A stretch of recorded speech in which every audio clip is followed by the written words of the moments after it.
کوئی بھی بندہ ہے وہ جتنا سرکش ہوتا چلا جائے گا نا اتنے احکامات اس کے لیے سخت ہوتے چلے جائیں گے۔ مقدس مقامات پر جا کے اس طرح کی بغیرتی اور فحاشی کا معاملہ کرنا یہ یہودی عورتوں کا طریقہ ہے۔ آج بندہ مومن اپنے آپ کو مومن بھی کہے، عاشق رسول بھی کہے اور اللہ تعالیٰ کے حکم کو مانے بھی نہ، تو یہ پھر افسوس والی بات ہے۔ کاش کہ یہ امت جو ہے، یہ قوم سمجھ جائے کہ ہم دنیا میں آوارہ جانوروں کی طرح پیدا نہیں ہوئے، ہم کسی مالک کی ملکیت ہیں اور ہمارے گلے میں کسی مالک کا طوق ہے۔ اعوذ باللہ من الشیطان الرجیم، بسم اللہ الرحمن الرحیم۔ وعلى الذين هادوا حرمنا ما قصصنا عليك من قبل وما ظلمناهم ولكن كانوا أنفسهم يظلمون۔ اس آیہ مبارکہ میں اللہ تبارک و تعالی نے، جیسا کہ آپ نے آخری درس میں سنا تھا، یہودیوں کی طرف سے کچھ چیزیں از خود حرام قرار دی گئیں ان کے فقیہوں اور مولویوں کی طرف سے۔ اس آیہ مبارکہ میں اللہ تبارک و تعالی نے ارشاد فرمایا وَعَلَى الَّذِينَ ہادو کا مطلب ہے جو یہودی ہوئے ہیں۔ فرمایا اور جو یہودی ہوئے ہیں، حرمنا ہم نے ان پر حرام کر دی تھی، ما قصصنا علیک من قبل آپ پر جو پہلے بیان کر چکے ہیں کچھ چیزیں، وما ظلمناہم فرمایا ہم نے ان پر کوئی ظلم نہیں کیا تھا، ولیکن کانوا انفسہم یظلمون لیکن وہ خود اپنے آپ پر ظلم کرنے والے تھے۔ یہ جو آیہ مبارکہ کے تیور ہیں یہ بتا رہے ہیں کہ جو چیزیں ان پر حرام قرار دی گئی تھیں وہ ان پر پہلے حرام نہ تھیں، وہ چیزیں حرام کی گئیں ان پر کہ انہوں نے جیسے سرکشی کی، بغی کا مظاہرہ کیا انہوں نے اللہ تعالیٰ کے احکامات کے معاملے میں، تو آہستہ آہستہ ان پر سختیاں بڑھتی گئیں۔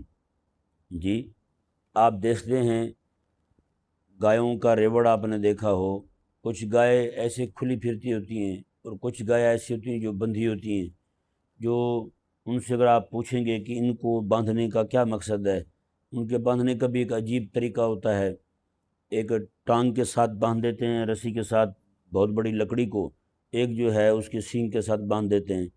پوچھیں تو بتاتے ہیں کہ یہ اپنا دودھ خود پی جاتی ہے، اس لیے اس پر یہ سختی کی گئی ہے، اس کو یہ رسہ باندھا گیا ہے اور یہ لکڑی جو ہے نا بڑی ساری ڈنڈا قسم کا وہ باندھا گیا ہے۔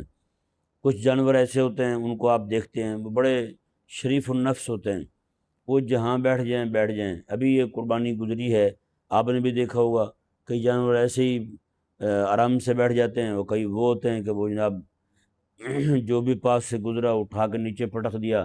ایسے جانور جو ہوتے ہیں ان کو باندھنے میں بڑی سختی کی جاتی ہے۔ وہ سختی جو ہے وہ اس کے مالک کی طرف سے خواہ مخواہ نہیں ہوتی، وہ اس کی حرکتوں کی وجہ سے ہوتی ہے۔ سمجھ آیا نہیں سمجھ آیا؟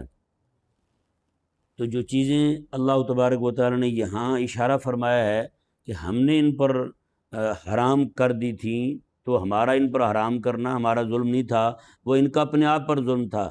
تو یہ بات واضح کر رہی ہے اور بتا رہی ہے کہ وہ چیزیں شریعت ابراہیمی میں حرام نہیں تھیں، بلکہ ان پر جو ہے وہ حرام کی گئی تھیں محض اس بنا پر کہ ان کے اندر سرکشی تھی۔ یہ جو یہاں اللہ نے فرمایا ما قصصنا علیک من قبل، ہم پہلے آپ کے سامنے وہ قصہ بیان کر چکے ہیں۔ وہ قصہ بیان ہوئے سورۃ الانعام کی آیت نمبر 146 میں۔ آپ یہ دیکھیں نا، صفحہ نمبر 133 نکالیں۔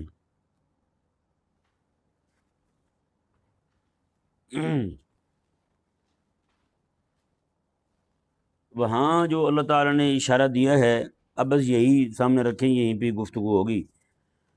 اللہ تعالیٰ نے ارشاد فرمایا، یہ آیہ مبارکہ دیکھیں، بالکل وہی انہی الفاظ سے شروع ہو رہی ہے۔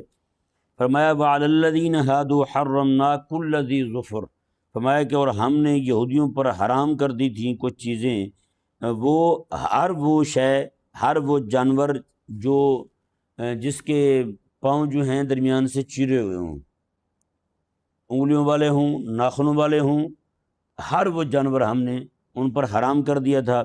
وَمِنَ الْبَقَرِ وَالْغَنَمِ حَرَّمْنَا عَلَيْهِمْ شُحُومَهُمَا، اور ہم نے گائے اور بکری میں سے بھی ان پر ان کی چربی حرام کر دی تھی۔ آپ کو پتہ ہے کہ یہ چربی ہی تو ہے جس میں گوشت پکایا جاتا تھا، آج جو ہے وہ چربی پھینک دی جاتی ہے اور الگ سے گھی ڈالا جاتا ہے یا تیل استعمال کیا جاتا ہے۔ پہلے ان کے پکانے کا طریقہ یہی تھا، اس کے لیے کوئی الگ گھی کی ضرورت نہیں ہوتی تھی، چربی میں پکاتے تھے۔ آپ دمبے کو دیکھتے ہیں، اتنی بڑی چکی لیے پھرتا ہوتا ہے، وہ چکی جو ہے اس کی وہ خواہ مخواہ نہیں اس کو وزن لٹکایا گیا، وہ اس کا گھی ہوتا ہے، اس کا وہ تیل ہے، اس کا تو اللہ تبارک و تعالیٰ نے چربی کی صورت میں اس کو پگھلانے سے تیل نکل آتا ہے اس کا، اور اس کے پکانے کے لیے اس سے بڑھ کر دنیا جہان میں کوئی تیل نہیں ہے، یہ ذہن میں رہے، سمجھ آئے نا۔ لیکن ہمارے ہاں کیا ہوتا ہے، ہمارے ہاں چربی ساری پھینک دی جاتی ہے، یہ بالکل جو ہے نا وہ ایسے سمجھیں کہ مناسب بات نہیں ہے کہ اس طرح کر کے پھینک دی جائے۔ اب اللہ تبارک و تعالیٰ نے ان کی سرکشیوں کی وجہ سے بکری اور گائے ومن البقر والغنم، ہاں بکری اور گائے کے 3 مقام کے علاوہ باقی ساری چربی حرام کر دی گئی۔ وہ 3 مقام کون سے تھے؟ ایک پشت کو لگی ہوئی، دوسری اندرونی کو لگی ہوئی، اور تیسری ہڈی کو لگی ہوئی۔ بس یہ 3 مقام کی چربی جو ہے نا وہ ان کے لیے حلال تھی، باقی ساری کی ساری حرام کر دی گئی تھی، باقی جسم کی چربی ان پر حرام تھی۔ اللہ تعالیٰ نے ارشاد فرمایا، یہ وجہ بیان ہو رہی ہے کہ ان پر حرام کیوں کی تھی اللہ نے۔ اللہ تعالیٰ نے فرمایا ذالک جزیناہم ببغیہم، اللہ نے فرمایا ہم نے ان کو سزا دی تھی ان کی سرکشی کی وجہ سے، ہم نے ان کو سزا دی تھی ان کی سرکشی کی وجہ سے، یہ چیزیں جو ہم نے ان پر حرام کی تھی، اور خرگوش بھی ان پر حرام تھا اور اونٹ بھی ان پر حرام تھا جی، بکل ذی ظفر کے حرام کرنے کے بعد یہ چیزیں مزید حرام ہوئی تھی ان پر۔ آپ حیران ہوں گے، جیسے دونوں آیتوں میں پچھلی آیت مبارکہ میں اللہ نے فرمایا وَلَٰكِنْ كَانُوا أَنفُسَهُمْ يَظْلِمُونَ، وہ اپنے آپ پر ظلم کرنے والے تھے، یہاں اللہ نے فرمایا کہ ہم نے ان پر حرام کیا ہے ان کی سرکشی کی وجہ سے۔ آپ اگر غور کریں نا، کوئی بھی بندہ ہے وہ جتنا سرکش ہوتا چلا جائے گا نا اتنے احکامات اس کے لیے سخت ہوتے چلے جائیں گے۔ جیسے یہاں ہوتا ہے، یہاں تو خیر ویسے ہی پیچھے نیت کوئی اور ہی کار فرما ہوتی ہے، پھر پہلے طے ہو جاتا ہے بجٹ میں کہ ان سے اتنے پیسے اینٹنے ہیں ہم نے، ٹھیک ہے نا۔ جیسے جیسے لوگ سستی کرنے لگتے ہیں، اشارے توڑنے لگتے ہیں، کوئی معاملہ کرنے لگتے ہیں، تو پھر سختیاں ہوتی نہیں ہوتی، پھر سختی ہوتی ہے، اتنے بھاری بھرکم چلان ان سے لیے جاتے ہیں، باقی معاملات کیے جاتے ہیں۔ یہی کچھ حال ان کا تھا، یہودیوں کا، ایسی سرکش طبیعت تھی ان کی، انہوں نے اللہ تبارک و تعالیٰ کے کسی حکم کو بخوشی قبول کیا ہی نہیں، کسی حکم کو بخوشی قبول نہیں کیا۔ حضرت موسیٰ علیہ السلام سے بارہا کہہ چکے تھے، اٹھتے بیٹھتے یہی کہیں، وہ اللہ تعالیٰ ہمیں کتاب دینا، ہم بھی کتاب کو پڑھیں اور اس کے احکامات پہ عمل کریں۔ کب تک ہم بغیر کتاب کے رہیں گے؟ کتاب آئے گی، چلو ہم بھی کتاب پڑھنے والے بنیں اور کو تعلیم کی طرف ہماری بھی توجہ ہو، ہم بھی اللہ تعالیٰ کے احکامات پہ عمل کریں۔ حضرت موسیٰ علیہ السلام گئے کتاب لینے کے لیے، اللہ تعالیٰ نے 40 دن ان کو وہاں رہنے کا، رات کو قیام کا، دن کو روزے کا حکم دیا۔ 40 دن حضرت موسیٰ علیہ السلام نے وہاں گزارے۔ 40 دن کے بعد جب کتاب لے کے آئے تو قوم نے انکار کر دیا، انہوں نے کہا یہ تو ہم نہیں لیتے، یہ ہم نہیں لیتے کتاب۔ اور کتاب پھر اللہ نے دی کیسے اس کو، ان کو اللہ تبارک و تعالیٰ نے کوہ طور اٹھا کے ان کے اوپر کر دیا، میں یہ آ رہا ہے تم پر۔ جب انہوں نے دیکھا کہ واقعی کوہ طور ہم پر گرتا ہے تو پھر وہ سجدے میں گر گئے، اور سجدے بھی انہوں نے یوں کیا کہ ماتھے کی ایک جانب زمین پہ لگی ہوئی تھی تو دوسری جانب اٹھی ہوئی تھی، دیکھ رہے تھے کہیں آ تو نہیں رہا ہمارے اوپر، یہ ان کا حال تھا۔ یہ بھی اللہ نے قرآن میں بیان کیا ہے، اور دوسرا مقام بھی اللہ نے قرآن میں بیان کیا ہے۔ اگر کوئی حکم انہوں نے مانا بھی ہے، اللہ اکبر، 1800 سوال کیے انہوں نے۔ آپ محض وہی گائے والا ہی معاملہ دیکھ لیں کہ وہ انہوں نے کہا تھا کہ ہمارا بندہ قتل ہو گیا ہے، موسیٰ علیہ السلام نے فرمایا کہ ٹھیک ہے بندہ قتل ہو گیا، مل نہیں رہا کون قاتل ہے، تو پھر ایسے کرو گائے ذبح کر کے نا اس کا گوشت اس کو لگا دو، بندہ زندہ ہو جائے گا۔ وہ کون سی گائے ہو، وہ رنگ کون سا ہو، ہل جوتے ہوں یا نہ جوتے ہوں، کیا کیا ہو۔ اچھا، جیسے جیسے ان کے سوال بڑھتے گئے ہیں ویسے ویسے ان سوالات میں سختی آتی گئی ہے۔ پہلے کوئی بھی گائے ذبح کر دیتے تو معاملہ حل ہو جاتا، جیسے سوالات بڑھے ہیں ویسے پھر اللہ بھی ان کو اس گائے تک لے گیا ہے کہ وہ گائے اس گائے کے علاوہ کوئی گائے تھی ہی نہیں، سمجھ آیا نہیں سمجھ آیا؟ وہ آپ سنتے رہتے نا، وہ کئی بار یہ یوٹیوبر بھی ہمارے، پتہ تو ہے آپ کو کیسے بدبخت ہیں، یہ ہر بار نیا شو سے چھوڑتے ہیں، وہ جی 40 گائے پوری کر رہے ہیں یہودی، انہوں نے قربانی کرنی ہے، ان کو وہ ایک بڑی مشکل سے ملی تھی، اب وہ 40 پوری کر رہے ہیں، سمجھ آیا نہیں سمجھ آیا؟ وہ 40 پوری کر رہے ہیں، بس جس دن انہوں نے وہ مندر پہ دے دیا نا چڑھاوا، بس اس کے بعد جو ہے وہ مسجد اقصی شریف شہید ہو جائے گی، بس وہ 40 پوری ہو گئی تو یہ ہو گیا، 39 ہو گئی تو 38 ہو گئی، یہ معاملات ہر آئے دن جو ہے نا یہ عوام میں شوشے چھوڑتے رہتے ہیں، یہ ان منحوسوں کا بھی جہنم میں الگ ہی مقام ہوگا۔ اچھا، پھر آپ فقط ان کی طہارت کے مسائل کو دیکھ لیں، آپ حیران رہ جائیں گے۔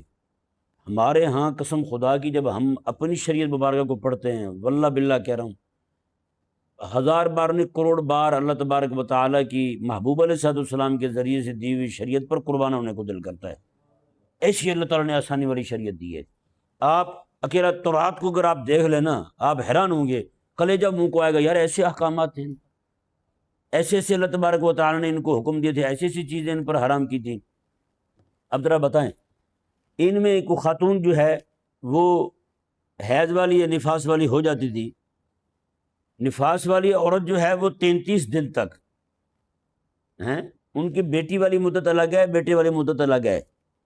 ہمارے ہاں بیٹا ہو بیٹی ہو مدت ایک ہی ہے، 40 دن تک زیادہ سے زیادہ، اور وہ انہوں نے کنفرم اتنا عرصہ تک ناپاک رہنا ہی رہنا تھا۔ حیض والی خاتون جو ہے اگر کسی شے کو اس کا ہاتھ لگ گیا ہے، بس وہ شے پاک نہیں ہوتی تھی شام تک ناپاک رہتی تھی، جتنا مرضی اسے دھو لیں۔ کسی بندے کو ہاتھ لگ گیا، وہ بھی پورے 24 گھنٹے کے لیے ناپاک ہو جاتا تھا۔ اس لیے جیسے ہی کسی عورت کو یہ معاملہ درپیش ہوتا حیض کا یا نفاس کا، اس کو جناب الگ ڈال دیا جاتا، چل بھائی تو یہاں پڑی رہ، وہیں اس کو روٹی اندر پھینکتے، ہر شے اس کو اندر ڈال دیتے، وہ گائے بھینس اور بکریوں کی طرح ان کو وہیں پہ ہر شے دیتے تھے۔ اور جب وہ پاک ہوتی تھی، غسل کر لیتی تھی حیض کے بعد اور نفاس کے بعد، پھر اس پر لازم تھا کہ وہ قربانی دے بھیڑ کی، اور جو غریب ہوتے تھے ان پر ایک پرندے کی قربانی لازم تھی۔ اب آپ بتائیں نا، جو ہمارے ہاں جن کی چیخیں آسمان کو پہنچتی ہیں سال بعد قربانی پر، یہ اس یہودی کی نسل سے ہیں جن کی امائیں حیض سے پاک ہوں تو دمبے کی قربانی دینا لازم ہے ان پر۔ اب بتائیں نا ذرا کتنا سخت حکم ہے ان کے لیے، کہ یہ تو معاملہ ہر مہینے ہوتا ہے، ان کو ہے یا نہیں، ان کی خواتین کو یہ تو معاملہ ہر مہینے ہوتا ہے، تو پھر یہ اس وقت کیونکہ وہ قربانی نہیں دے رہے، کیونکہ مندر نہیں ہے ان کے پاس، کیا نہیں ہے، وہ جس کو ہیکل سلیمانی کہتے پھرتے ہیں وہ نہیں ہے ان کے پاس، جب وہ بن گیا تو پھر قربانی شروع ہو جائے گی ان کی۔ ابھی وہ چھوٹے موٹے کام کے ذریعے کام چلا رہے ہیں، وگرنہ ان پر جو ہے یہ لازم تھا، شرعاً لازم تھا ان پر کہ جناب جیسے ہی عورت حیض سے پاک ہو تو وہ قربانی دے گا۔ وہ قربانیاں ساری کیلکولیٹ کر رہے ہیں، جمع کر رہے ہیں، ہر ایک کے پاس دادی کا، نانی کا، پرنانی کا، سب کا حساب موجود ہے۔ آ رہا ہے سمجھ؟ اب بتائیں نا کتنا بڑا کرم ہے اللہ تعالیٰ کا ہم پر یار۔ اور وہاں ان کے ہاں حکم یہ ہے کہ عورت جس شے کو ہاتھ لگا دے وہ بندہ پلید، جس شے کو ہاتھ لگا دے وہ شے پلید، وہ شے پاک نہیں رہتی۔ لیکن یہاں جو ہے اللہ اکبر کبیرہ، میرے حبیب کریم صلی اللہ علیہ وآلہ وسلم آپ مسجد شریف میں تشریف فرما ہیں، رمضان شریف کا مہینہ ہے، چونکہ آقا علیہ السلام کا گھر مبارک ایسے تھا، یہ جسے یہ کھڑکی ہے ایسے دروازہ تھا آقا علیہ السلام کا، آقا علیہ السلام ادھر تشریف فرما ہو کے مسجد میں اپنا سر مبارکہ گھر کی طرف نکال لیتے تھے۔ حضرت عائشہ صدیقہ رضی اللہ تعالیٰ عنہ آقا علیہ السلام کی مبارک زلفوں کو دھو بھی دیتی تھی اور کنگھی بھی کر دیتی تھی۔ ایک دن انہوں نے کہہ دیا حضور میں تو ممنوع حالت میں ہوں، پھر آقا علیہ السلام نے فرمایا کچھ بھی نہیں ہوتا ہے، بلکہ حضور نے یہاں تک فرمایا کہ وہ ممنوع حالت جو ہے وہ آپ کے ہاتھوں میں تو نہیں آ گئی، آپ کے ہاتھ تو پاک ہیں۔ اب ذرا اندازہ لگائیں وہاں نجاست کا تصور کیا ہے اور ہمارے ہاں کیا ہے، ہمارے ہاں نرمی ہے یا نہیں سمجھ آیا؟ اور ان کے ہی یہودیوں کے ہی کچھ، کیونکہ جیسے جیسے نبی آتے رہے اور ان کی ہٹ دھرمی بڑھتی رہی، یہ نہیں کہ سارے یہودیوں پر حکم یہی تھا، جیسے جیسے ان میں ہٹ دھرمی بڑھتی رہی ویسے ویسے اللہ تبارک و تعالیٰ اس دور کے نبی پر یہ حکم مزید سخت کرتا گیا ان کے لیے۔ کوئی بندہ گناہ کرتا ہے ان میں، وہ گناہ جو ہے ان کے لکھا جاتا ہے دروازے پر، اس نے یہ رات یہ گناہ کیا ہے، ماتھے پر لکھا جاتا ہے کہ یہ گناہ پکا پکا ماتھے پہ لکھ دیا جاتا ہے۔ یہ کرم نہیں ہے اللہ تبارک و تعالیٰ کا کہ ہزاروں گناہ کر کے بھی پھر بھی معزز بنے بیٹھے ہیں؟ بتائیں نا، پورے نام اعمال جو ہیں وہ لتھڑے ہوئے ہیں گناہوں سے، دل کالے ہو چکے ہیں، اس کے باوجود بھی اللہ تبارک و تعالیٰ کی شان ستاری کا معاملہ دیکھیں کیسا ہے۔ اللہ اکبر کبیرہ۔ امام یحییٰ بن معین رضی اللہ تعالیٰ عنہ امام احمد بن حنبل کے شاگرد تھے۔ آپ فرماتے ہیں میں 40 سال پورے امام احمد رضی اللہ تعالیٰ عنہ کے پاس رہا ہوں، 40 سال کے عرصے میں ایک دن بھی امام احمد بن حنبل رضی اللہ تعالیٰ عنہ نے اپنی کسی نیکی پر فخر نہیں کیا، اپنی کسی نیکی پر فخر نہیں کیا، بلکہ آپ فرمایا کرتے تھے، امام احمد بن حنبل رضی اللہ تعالیٰ عنہ فرماتے ہیں نحن قوم مساکین، ہم مسکینوں کی قوم ہیں کہ اللہ نے پردے رکھے ہوئے ہیں، وگرنہ اللہ پردے اٹھا دے تو ہم سب کے سامنے شرمندہ ہوئے پھریں، ہم کسی کے سامنے جا ہی نہ سکیں، کسی کے سامنے بیٹھ ہی نہ سکیں، کسی کے سامنے بات ہی نہ کر سکیں۔ سمجھ آیا نہیں سمجھ آیا؟ تو یہ معاملہ دیکھیں ان کا، یہ جو حیض کا معاملہ ہے یہ پہلے نہیں تھا، یہ بطور سزا کے شروع ہوا ہے، سمجھایا نا جی، یہ بطور سزا کے شروع ہوا ہے۔ انہی یہودیوں کی عورتیں یہ مسجد میں جاتی تھی نماز پڑھنے کے لیے، تو یہ اونچی ایڑی والی جوتی پہن کے جاتی تھی جو چٹکنے والی ہو، یہ جہاں بھی ان کا کوئی تعلق والا رہتا ہوتا تھا اس کے گھر کے باہر جا کے یہ پاؤں زور سے مارتی تھی، اس سے اطلاع ہو جاتی کہ آؤ نماز پڑھنے چلیں، یعنی وہیں پہنچیں اور وہیں جا کے اپنی ملاقات کریں گے۔ اس سے ثابت ہوا کہ مقدس مقامات پر جا کے اس طرح کی بغیرتی اور فحاشی کا معاملہ کرنا یہ یہودی عورتوں کا طریقہ ہے، مسلمان عورتیں نہیں کرتی ایسا، نہیں سمجھ آیا؟ آج آپ مزارات پہ جا کے دیکھ لیں کیا ہو رہا ہے وہاں، یہ ذلیل ٹولہ نکلتا ہے گھروں سے، ان کی ملاقاتیں وہاں جا کے ہوتی ہیں جہاں اللہ کے پیارے آرام فرما رہے ہوتے ہیں۔ اور اب کیا بتائیں آپ کو کہ کہاں کہاں یہ معاملات ہو چکے ہیں، ایسے ایسے معاملات ہیں کہ بندہ زبان پہ بھی نہیں لا سکتا کہ بندہ کیا کہے۔ تو یہ پھر اللہ تبارک و تعالیٰ نے ان کو حیض کی بیماری میں مبتلا کر دیا، چلو ہفتے کے لیے گھر مریں گی، کچھ توبہ کریں گی، استغفار کریں گی، یہ معاملہ تب سے شروع ہوا ہے۔ سمجھ آیا نہیں سمجھ آیا؟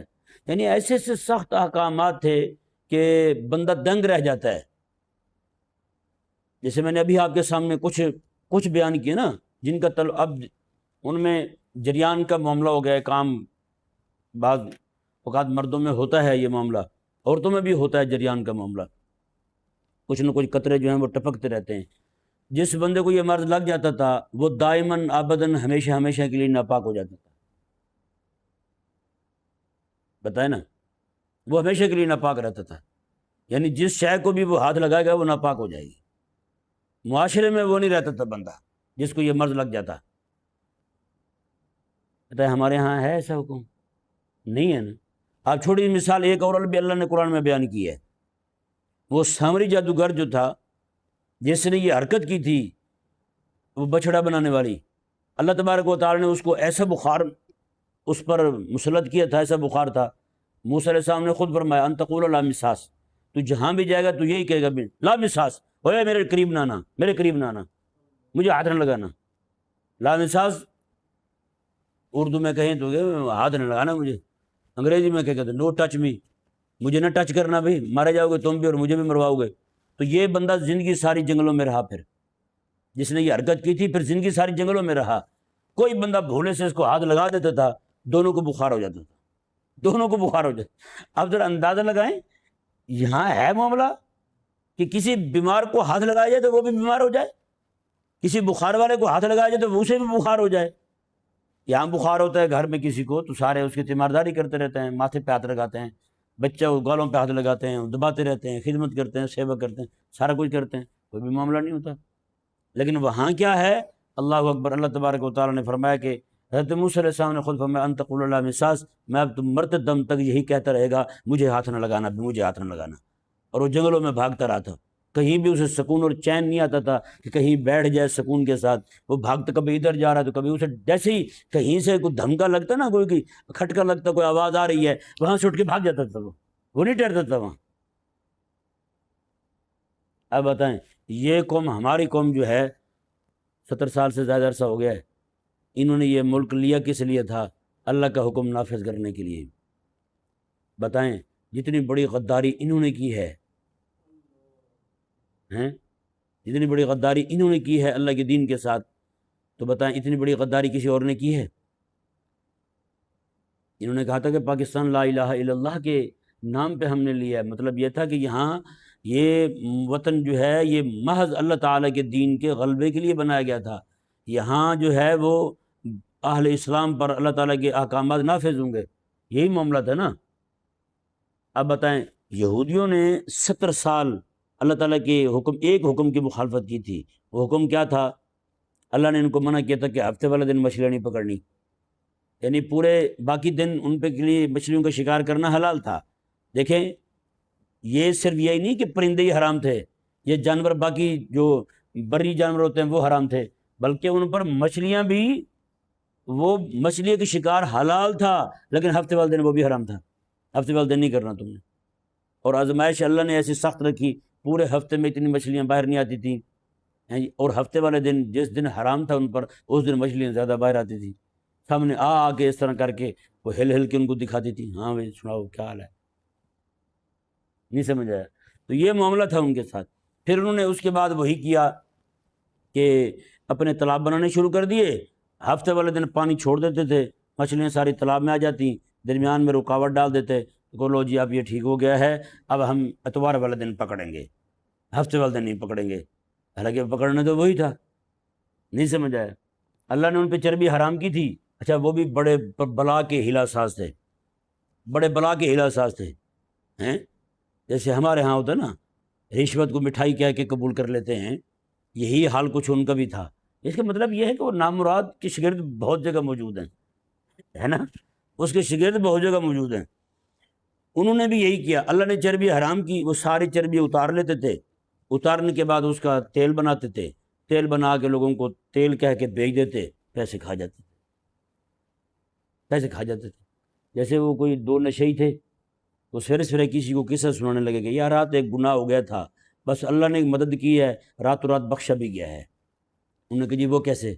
انہوں نے کہا جی وہ کسی کی بکری چوری کی تھی ہم نے، گوشت وغیرہ بنا کے جب ہم نے کھا لیا بھون کے، بعد میں ذہن میں آیا ہوئی یہ تو حرام کام تھا، تو ہمیں کہا یار گناہ کی بخشش کیسے ہوگی؟ پھر ہمارے ذہن میں یار جو کھال پڑی ہوئی ہے وہ کسی غریب کو دے دیتے ہیں، گناہ ہوا تو چلو ساتھ نیکی بھی ہو جائے گی، چلو اس گناہ کی بخشش کا ذریعہ بن جائے گا۔ یہ حال تھا ان کا بھی، کہ اللہ نے ان پہ چربی حرام کی ہے، انہوں نے کہا یہ گناہ ہو گیا ہم سے کہ چربی ہم پہ حرام ہوئی ہے، چلو اس کے معافی کا، اس کو حلال کرنے کا، اس کو مشرف بحلال کرنے کا کوئی طریقہ سوچتے ہیں۔ انہوں نے طریقہ وہی سوچا کہ اس کو چربی کو پگھلا کے اس کا تیل بنا کے بیچا اور پیسے کھا گئے۔ یہ کیا ہوا بھائی؟ سمجھ آیا نہیں سمجھ آیا؟ تو یہ ان کا شروع دن سے یہی معاملہ تھا، اللہ تبارک و تعالیٰ کی کسی حکم کو انہوں نے برضا و خوشی قبول نہیں کیا، اور کسی حکم کو قبول کیا بھی ہے تو بے تحاشا قسم کے سوالات کیے ہیں، سوال کرنے کے بعد پھر جا کے انہوں نے اللہ تبارک و تعالیٰ کے اس حکم کو قبول کیا۔ جگہ جگہ اڑ جاتے تھے، کون سی جگہ ہے جہاں انہوں نے حضرت موسیٰ علیہ السلام کے راستے میں رکاوٹ نہیں ڈالی؟ موسیٰ علیہ السلام نے 6 سے 7 بندوں کو بھیجا تھا، جاؤ فلسطین میں، شام میں جا کر کے دیکھ کیا ان کے کیا معاملات ہیں، اور آپ نے فرمایا کہ آ کے تم نے اپنی قوم کو نہیں بتانے، صرف مجھے بتانے کہ وہاں کیا حالات ہیں، قلعے کتنے ہیں، معاملات کتنے ہیں، فوجیں کتنی ہیں، لشکری کتنے ہیں، کیا ہیں، سارا کچھ۔ جتنے بھی گئے تھے سب نے آ کے پوری قوم میں بتا دیا، سارے بزدل ہو گئے، ایک بندہ بھی تیار نہیں ہوا کہ ہم وہاں جائیں جہاد کرنے کے لیے، صرف ایک بندے تھے بچے تھے حضرت یوشع بن نون علیہ السلام، انہوں نے آ کے کسی کو نہیں بتایا، انہوں نے صرف موسیٰ علیہ السلام کو بتایا تھا۔ اب بتائیں اللہ تعالیٰ کے پاک پیغمبر ہیں، 7-8 بندوں کو بھیج رہے ہیں، ان میں سارے ہی بے وفا نکلے، صرف ایک با وفا نکلے، سارے ہی ان کے حکم کی پامالی کر دیں، یہ حال تھا ان کا۔ تو اس لیے اللہ تبارک و تعالی نے جو پچھلی آیت مبارکہ میں جو آج ہم نے پڑھی ہے اس میں بھی ارشاد فرمایا کہ وما ظلمناہم، ہم نے ظلم نہیں کیا تھا ان پر، ولکن کانوا انفسہم یظلمون، انہوں نے ظلم اپنے آپ پر خود کیا تھا۔ یہاں بھی اللہ نے فرمایا ذالک جزیناہم ببغیہم، فرمایا کہ ہم نے ان کو یہ سزا دی تھی ببغیہم، ان کی سرکشی کی۔ اللہ اکبر، آگے اللہ کے الفاظ دیکھیں، وَإِنَّا لَصَادِقُونَ، اللہ نے فرمایا ہم یہ بات کرنے میں سچے ہیں، ہم سچے ہیں یہ بات کرنے میں۔ اللہ اکبر کبیرہ۔ اللہ تبارک و تعالی، وہ جو تھے میں بات شروع کی تھی وہ بھول گیا ہوں، میں ذرا پوری کر دوں۔ 70 سال انہوں نے نافرمانی کی تھی رب تعالیٰ کی مچھلیاں پکڑنے کے معاملے میں، 70 سال پورے وہ یہ تالاب بنا کے مچھلیاں قید کر دیتے، ہفتے والے دن اتوار والے دن پکڑ لیتے تھے۔ 70 سال انہوں نے اللہ کے حکم کی غداری کی۔ داؤد علیہ السلام نے ان کے خلاف ان پر لعنت بھی کی، عیسیٰ علیہ السلام نے ان پر لعنت کی، ان یہودیوں پر۔ اس کے بعد پھر ان کا یہ حال ہوا کہ 70 سال کے بعد ان کے مرد جو تھے سارے خنزیر بنا دیے گئے، عورتیں ان کی بندریاں بنا دی گئیں۔